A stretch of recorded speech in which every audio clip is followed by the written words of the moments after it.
নমস্কাৰ, মই বিজয়। মই এতিয়া ড্ৰাগন ফ্ৰুট বাগানত আহিছিলোঁ আৰু মই এতিয়া পৰিচৰ্যা কৰি আছিলোঁ ড্ৰাগন ফ্ৰুট গছৰ ওপৰত।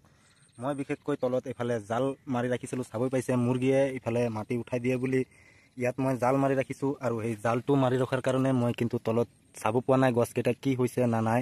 তো মই আজি যেতিয়া পৰিচৰ্যা কৰিবৰ কাৰণে আহিছোঁ তেতিয়া মই অলপ চাবলৈ পাইছোঁ যে মোৰ গছৰ ওপৰত পচন ধৰিছে। তো এনেকুৱা যদি পচন ধৰে বিশেষকৈ বহুতে কিন্তু ভয় খায় যে মোৰ গছটো পচি পেলাই বেয়া হৈ গৈ আছে, এইটোক মই বচাব পাৰিম কি নোৱাৰিম। তো আপোনালোকে আৰু যদি গছৰ ড্ৰাগন ফ্ৰুট গছৰ এনেকুৱা হয় আপোনালোকে ভয় নাখাব। এইটোক এনেকুৱাকৈ এটা ষ্টিলৰ চাকুৰ সহায়ত পূৰা ছালটো উঠাই দিব লাগিব ইয়াৰ পৰা, যাতে এই পচা অংশটো অলপো ইয়াত নাথাকে। তো মই তেনেকুৱাই কৰি আছোঁ। আপুনি চাওক, গোটেইখিনি কিন্তু ৰুট ষ্টক ইয়াৰ পচি গ'ল।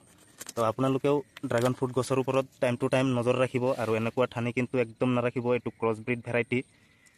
তো এনেকুৱা ঠানি যদি আপুনি ৰাখে, লগৰ যোন ভাল গছকেইটা আছে সেই ভাল গছকেইটাও বেয়া হৈ যাব এনেকুৱা পচন ধৰি। তো এইবোৰ আপুনি টাইম টু টাইম চাব লাগিব। বিশেষকৈ মই ইয়াত জাল মাৰাৰ পিছত কিন্তু এইবোৰ চাবলৈ পোৱা নাই আৰু ইয়াত মই তলৰ ফালে বেছি ধ্যান নিদিওঁ বুলি এইটো একদম পচি পেলাই পূৰা ঠানিটোৱে গেলি গৈছে। তো এতিয়া মই ইয়াক আঁতৰাই দিলোঁ।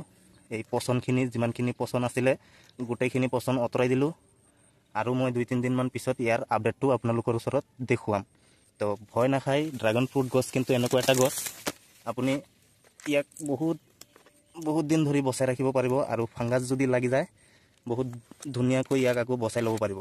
তো চাবই পাইছে মই এতিয়া বৰ্তমান ইয়াক ছালবোৰ পূৰা উঠাই দিছোঁ আৰু ইয়াৰ অলপ হাৰ্ডিটোও অলপ চাফা কৰি দিছোঁ যাতে ইয়াৰ পৰা নতুনকৈ শিপা ওলাই আহিব পাৰে। তো চাবই পাইছে এনেকুৱাকৈ আপোনালোকেও চাফা কৰি দিব যাতে আপোনাৰ ড্ৰাগন গছটো সুৰক্ষিত হৈ থাকে বা পচি গলি শেষ নহয়। তো ভিডিঅ'টো যদি ভাল লাগিছে লাইক কৰিব, চেনেলত নতুন হ'লে ছাবস্ক্ৰাইব কৰিব। আকৌ লগ পাম নতুন ভিডিঅ'ৰ সৈতে। এতিয়ালৈকে বাই বাই। তো এই ক্ৰছব্ৰিড ভেৰাইটিত চাবই পাইছে কিমান ডাঙৰ এটা ধুনীয়া ফলো হৈ আছে।